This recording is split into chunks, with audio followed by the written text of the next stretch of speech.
Welcome back to Long Delays Hobbies. It's been a while since we've heard anything from Middle-earth, but today we finally got some long-awaited news, which is the FAQ. We actually weren't expecting to get another FAQ until August, which is typically when the FAQ for the fall is released, so this is actually a little bit early. I'm not going to complain about that. So I haven't looked at the article that they published today. I haven't looked at any of the FAQs, so I thought it'd be a good chance to just go through it, see what my initial thoughts are, and give you a chance to post what your thoughts are in the comment section below.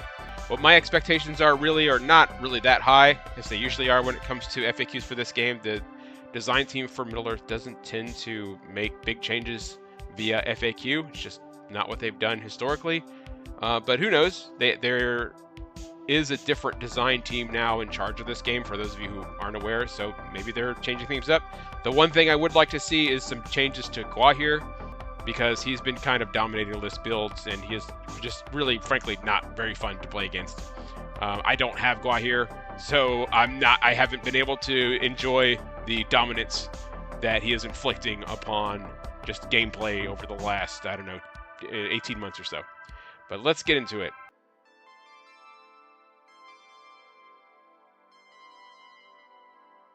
I'm not going to sit here and read all this. We're just going to go through and see what we have. So they're saying they're deliberately taking a light touch approach instead of making widespread changes, which I think is positive. People who play this game like a lot probably would prefer them to go more widespread, make more widespread changes, but that's just not how this game works. This is a game that's often played in garages and in living rooms and stuff like that, much more so than, like, let's say Warhammer 40,000. It's a game that's really just not played as competitively as their other games, and I think that's a good thing. I think we need to respect the fact that there's a space for this game. So, and I think keeping a light touch approach is healthy for this game.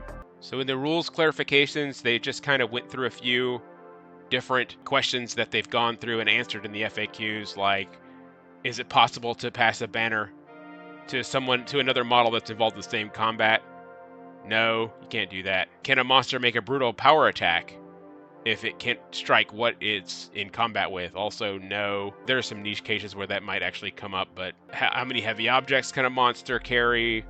If it has burly, no. So they're really not reinventing the wheel here. When it comes to errata, they've actually rewritten some rules or given some context to rules in the errata section, which is a good thing. They're making changes to War Beast, or making clarifications to War Beast, to make it so that they can't pick up light objects or heavy objects, which is interesting. I understand it from a narrative perspective, but like, it makes it more difficult, at least, to run some of those meme lists that are like triple Moomax or what have you. And they also increased Guahir's points, which is good because he is in way too many lists. This is probably the best way to handle it. Like, they couldn't realistically nerf his profile without just nerfing the other Eagle profiles. One thing I wish they would have done, because as they even mentioned it here, it really nerfs armies that are not good, like Radagast Alliance and just Misty Mountain. They could have just raised Guahir's points in Min of the West. That is something they can do, or could have done, because with the way list building now works, all they needed to have done is say, okay, Guahir in Min of the West is now, 50 points more. His points in Radagast Alliance and the Eagles remain unchanged. They also nerfed Legolas. That deadly shot rule was just a little bit much. It doesn't look like they made significant changes to it. It looks like they've just made it to where deadly shot doesn't go off if he's one-on-one. So that's interesting. I want to see what the wording is on that. Okay. Did they nerf Krebine? Because Krebine are awful, like, in every way. They're awful to play against. They're awful models. They look terrible. They're just not great. I personally, my hot take on Krebine, like, you should have like a max of 2 in your list. You should be restricted to 2, because like these people running like stupid numbers of them, like 5, 6 Krebine, like, it doesn't make any sense thematically. Okay, they've reduced their defense and wounds. Okay, that's helpful. Okay, this is nice. They've added Mordor Oryx to Army of Gothmog, which is good. Like, more choices is better, because they were there in the films, right? Like, Mordor orcs really were there any place Mordor was. Oh, and they finally added a Mumak to Usurpers of Edoras, which people have been asking for since the trailer for War of the Rohirrim came out, like, I don't know, close to 2 years ago. And they removed Freka? Okay, I don't think people are going to complain about that. Oh, okay, and they've added the Hill Tribesmen commanders, like, so that you can take a banner and Warhorn. This bit right here explains why we got the FAQ now and not in August, which is when we normally get it, because they needed to add the banner and Warhorn to Hill Tribesmen and Dunland. Sure, they could have waited until August, I suppose. Rather than do that and just hear people complain for 6 weeks, they just went ahead and just released the entire FAQ now. This article, not very helpful. Let's go look at the downloads, though. Let's actually look at the FAQs. So, we'll save the match play guide. Let's start with the Lord of the Rings. This is the army book. So, if you're not familiar, the stuff that's in pink is the new stuff. Anything that's in black is the same as it was before. Okay, can Boromir use the Protect the Little One special rule? Okay, why wouldn't he be able to? My take on most rules that pop up in these FAQs is that they're common sense. You know, I almost feel bad for these designers sometimes because they get asked some really stupid questions, but they have to answer them, because if they don't answer them, there will be somebody out there who says, well, you know, Boromir wouldn't be able to use this. And actually thinking it through, according to the rules, Boromir wouldn't be able to see Frodo if he was wearing the One Ring. I guess that's the argument. So what does Protect the Little Ones? Whilst within 3 inches of a friendly Fellowship Hobbit models, he gains Fearless and may reroll failed wound rolls. So it's a pretty good rule. So I could see why somebody who was not playing the Fellowship would say, well, you can't see Frodo, but he's wearing the One Ring, so you don't get that rule. But there's nothing in this rule about line of sight or anything like that. Road to Rivendell, can Arwen use Build the Pony as a banner when Frodo is riding as a passenger? No, that's unfortunate. I actually run Road to Rivendell, and I was actually using this. I was doing this. This is bad for me. I guess it makes sense. This is almost contradictory to the previous one, because thematically, like, you know, she's too busy, like, taking care of Frodo to do anything, you know, to use, what is it, like the rations rule or whatever Bill has. But, you know, according to the rules, there would be nothing stopping Arwen from doing that. If a monster uses the Ren Brutal Power Attack against Olwen, who has the Stalwart Fighter Special Rule, what happens? Special Rule has no effect, because it only procs against strikes, and Brutal Power Attacks are not strikes. You can't just run Olwen into a monster and just stonewall it. Can he Spectre's Felllight within them, or can he get his Vision of Terror be used to move a model that is already engaged in combat? No, people were doing this, by the way. I've seen people try to do this. So this is a good clarification. Can Shelob use her? She is always hungry special rule on a model that is engaged in combat.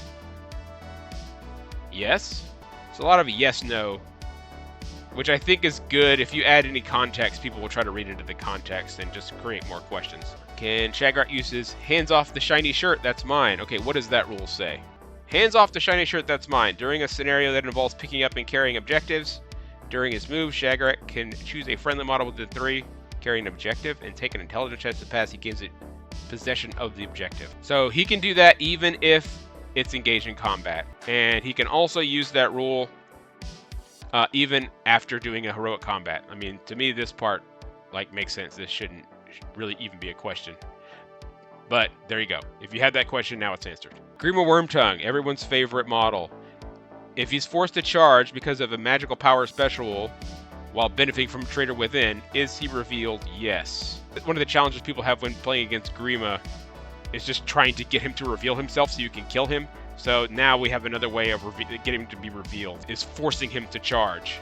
Do wargs and fell wargs that become separated mounts gain the beast keyword? This was kind of common sense, but because if you look at like the warg profile and fell warg profile, it has beast in it. I mean, I say that. Let me just verify that. Yes, they are beasts.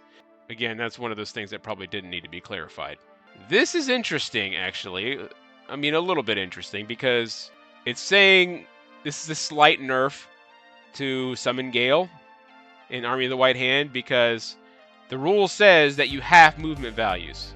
I think most people, including myself, would read this as, without this FAQ, would have read this as, okay, Gimli has a 5-inch move, right? What's half of 5? 2.5. So he goes to 2.5 inches of move. They're saying when a characteristic is halved, it's rounded up. So Gimli actually has a 3-inch move. So you get an extra ½ inch of move if you're playing against this. There are other instances where your movement gets halved. Other special rules and stuff where your movement or other characteristics might get halved. This actually kind of has other ramifications as well. So it's kind of interesting. Okay, Legolas Greenleaf Deadly Shot. Here's the interesting part of the FAQ.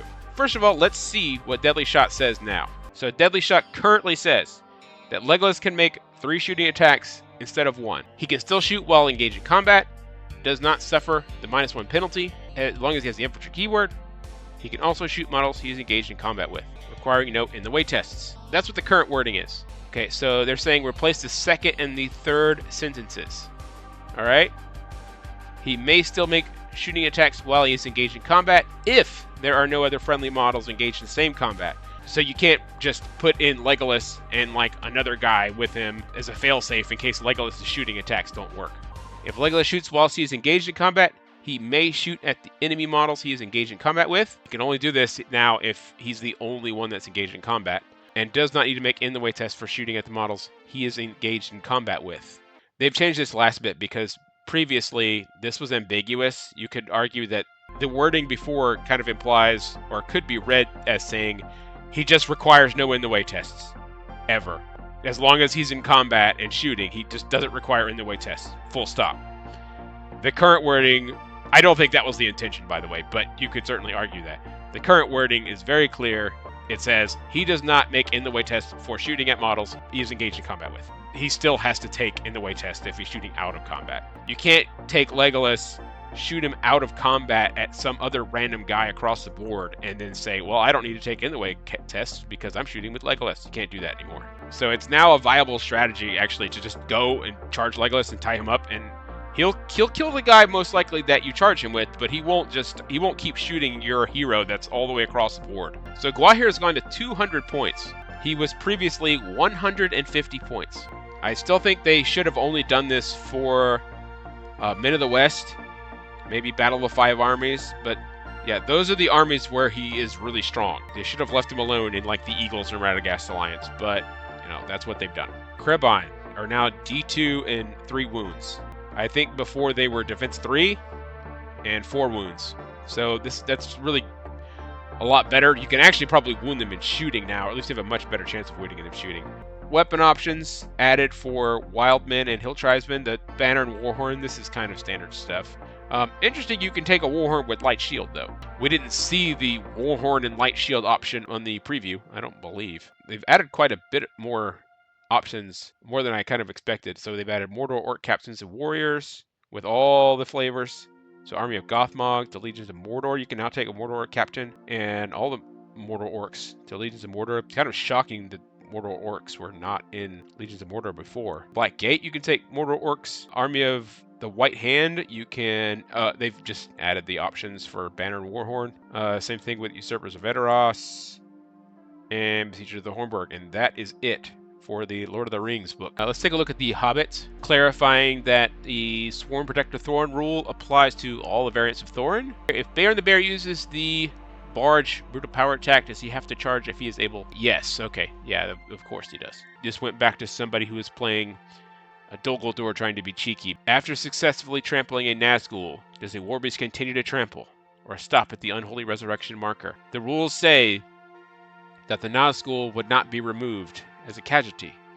But the rules also say, the Warbeast rules say that if a Warbeast slays a model, it continues to move, and because the Nazgul are slain, they continue to trample. And Deadly Shot, we already took a look at that.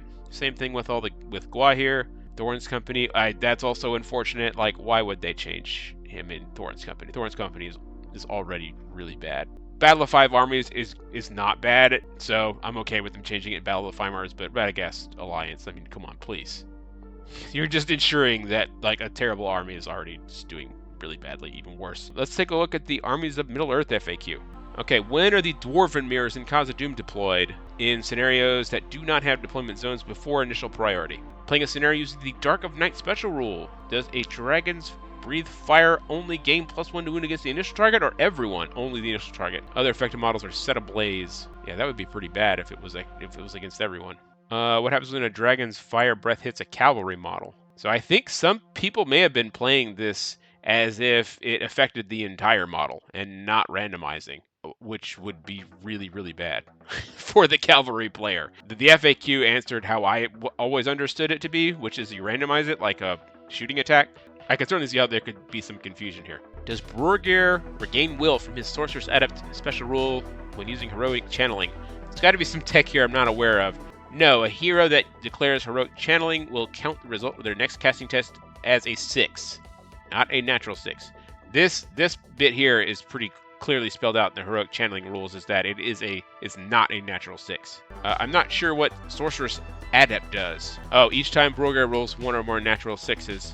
Yeah, so he gains will back. That's a completely understandable ruling, because it does say each time he rolls one or more natural 6. Casting heroic channeling is not rolling a dice. There's no dice involved there. If I were TO, I would make the same ruling.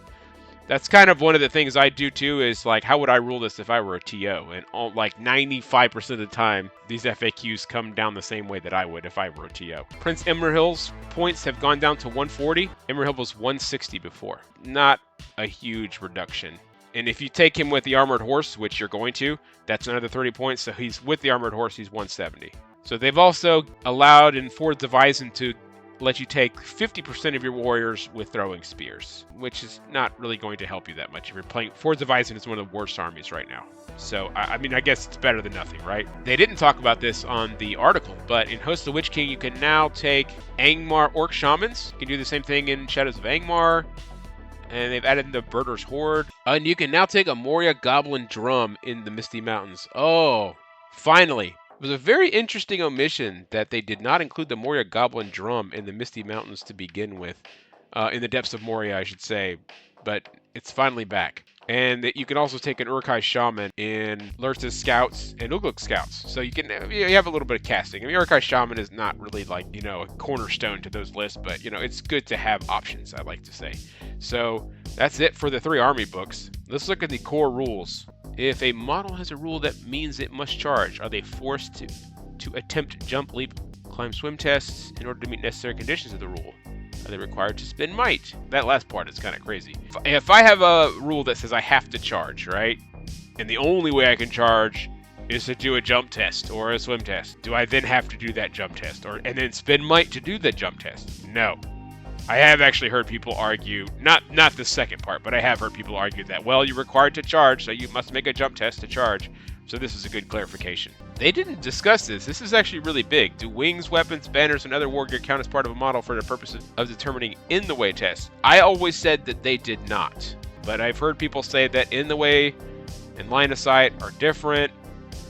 So you should have to take in the way tests for like a banner. I've heard people say that unironically. I'm glad this has finally been cleared up. Beasts cannot uncover artifacts. That should have always been clear, but strictly speaking, it was in the rules. If a model forgoes its activation as part of a heroic move, does it skip its courage test? Oh, no. Find the person who submitted this FAQ question and ban them. It's one of the worst questions I've ever seen. Because if somebody was legitimately making that argument, then that's cheating. If a cavalry model had charged, fought, or become unengaged and is subsequently charged, does it maintain the cavalry bonuses? Yes. Of course it does. This happens quite a lot if you're playing a cav army. It doesn't take long to do this. You charge somebody, you kill what you're in combat with impact hits even, and then you get charged, well, you still get your cav bonus. The hero is involved in a heroic challenge against a hero with the survival instinct special rule, which is a dragon, by the way. Only dragons have that. And it causes a wound that results in the hero being removed. Does the hero gain 1 might point for slaying their target? Yes, as long as the other hero involved in the heroic challenge causes the wound. Sure, okay, this is like a super niche thing. So basically, if you go up to a dragon and challenge it, and it flees because of survival instinct, then you get 1 might point. Okay, that's going to come up in like 1 in every 10,000 games. Can a monster make a brutal power attack if there is no possibility of making strikes? They cleared this up in the main article. The answer is no. So if a model charges a war beast and is subsequently slain or otherwise removed from combat before the war beast activates, do they count towards the normal strength needed to prevent the war beast from trampling?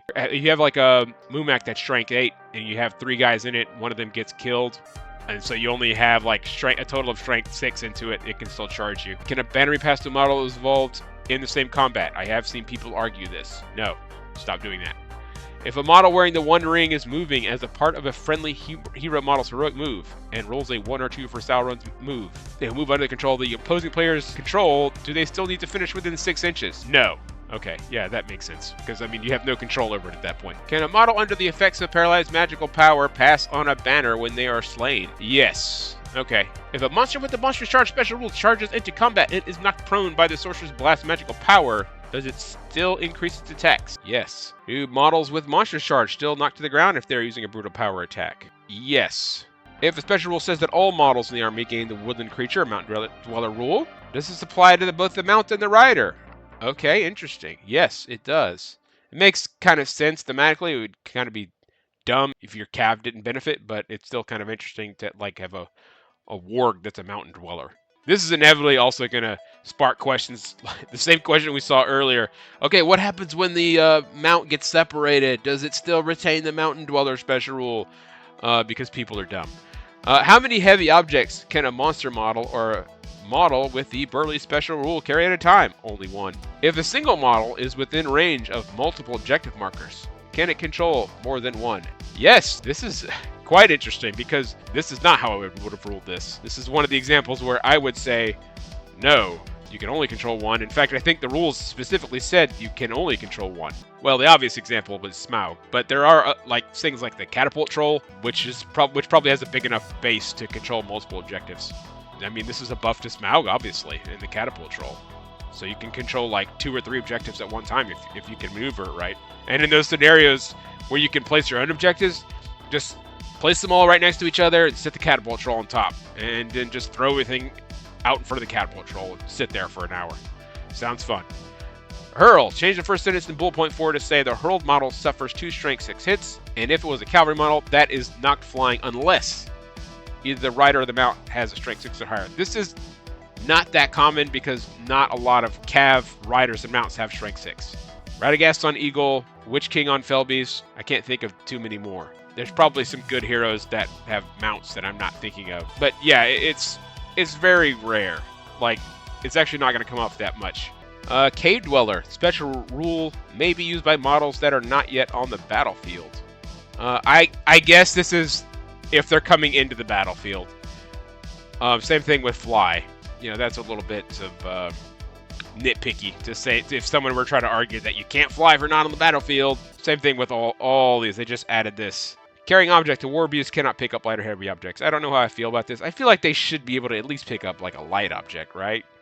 But I get it. They're trying to tamp down on people picking up a light object with a Mumak, and then they're basically untouchable. You would never be able to get it back, or it would take a lot of effort to get it back at least.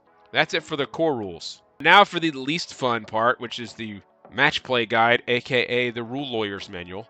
In scenarios where objective markers can be carried, how do you measure from the objective marker to any special rules that come into play for being within X inches of an objective marker, such as the besiegers of Hornburg armies, the promise of wealth special rule? Common sense would say you would measure from the base of the model. And guess what their FAQ says?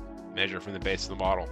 In scenarios that require you to know which model has the highest points cost, how do you determine what model is the highest points cost? If a player's army contains 2 or more models that tie for highest points cost, you must select. If a model has a single model in their army, the general will count. Okay.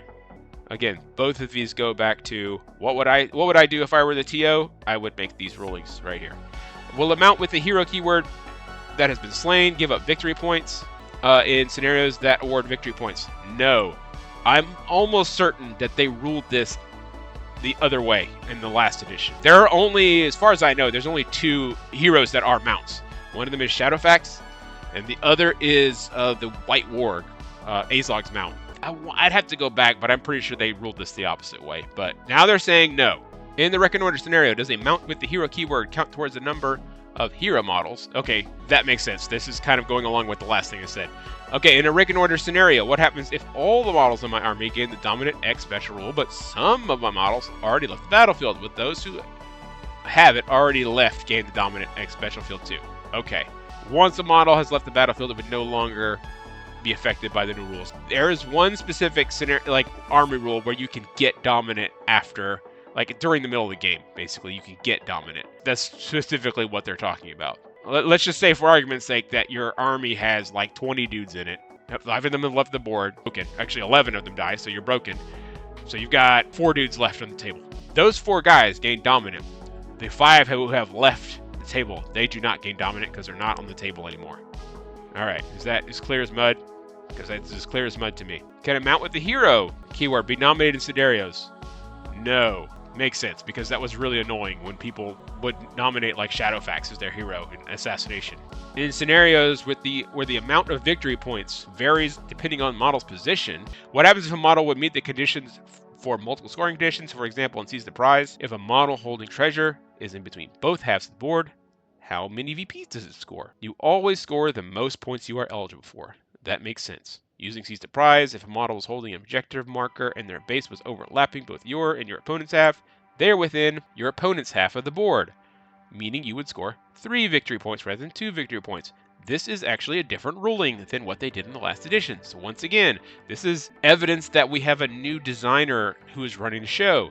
The previous edition, the ruling was you had to be wholly within in order to gain points. So if I had a model, right, that was in both halves of the board, let's say he was straddling the line, I would actually get no points because I'm not in any deployment zone. I'm not in mine, and I'm not in yours. I'm in none.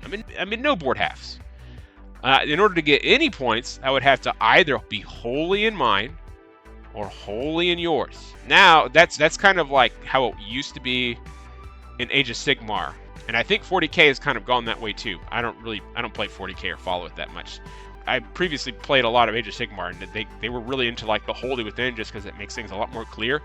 And Middle-earth kind of went that way too for a while, like wholly within. You have to be wholly within this or wholly within that because it makes things a lot more clear when you're trying to figure out what's what. Now they're backtracking. In retrieval, if a model carrying the objective is partially within your deployment zone, you would score 9 points. This does make it easier to score points. I'm not necessarily opposed to this, but it is a change to be aware of. And then you can kind of allude to it here. If a scenario requires the model to be wholly within, so if it's called out in the rules, like they do in Storm the Camp specifically says wholly within. It doesn't say within, it says wholly within. Then you do have to follow those rules. I want to look at one more thing to see if they made any changes to the other documents. Here's their match play, armies, rules manual. Did they change any of the legacy documents?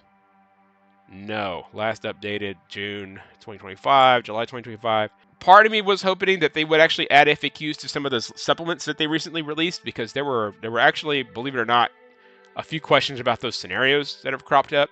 I know a lot of people, especially people who are kind of more focused on the competitive side, have just more or less ignored those. There have been a few questions that have cropped up over them for people who have actually been playing those scenarios. So I was hoping that they would have at least touched on those, so people at least would be aware that Games Workshop is continuing to support those supplements and they aren't kind of just one and done. Overall, I think they did a good job. They mostly raised points where they needed to raise points. They dropped points where they kind of needed to drop points. I think adding Mortar Orcs to a lot of those lists, adding Shamans to some, like the Isengard list, I think that's actually a really positive step. Adding the Moria Drummer to Depths of Moria, I think, was really positive, because it was really annoying having to like bring in the Black Shield Drummer. It was also kind of silly that you had to bring in the Black Shield Drummer when the Moria Drummer is like thematically it's there. You don't see that particular miniature in the movie, but obviously drums are happening, so it's kind of dumb that he wasn't there. But overall, I'm very positive about this FAQ. I'm hoping that the support level kind of continues. As far as what the future holds for the game, I would like to see, before the end of the year, one more set of model releases. And I don't just mean like, okay, here's like one more hero.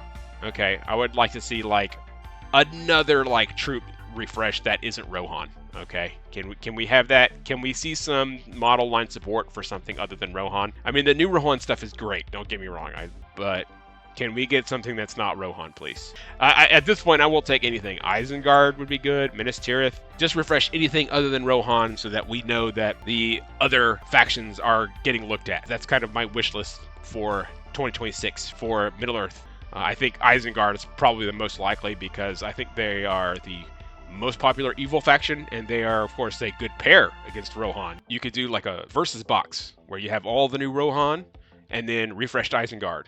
So I think that would actually sell really, really well and would get a lot of people into the games, because I know a lot of people who really love the setting, but they just complain about like, well, I don't like these models, they're so old, which is a totally fair and valid complaint. Most of the models are old. I think that a lot of them hold up, despite the fact that they're going on 25 years old now. The majority of the models still look pretty good, better than a lot of models that have come out in the last 5 years.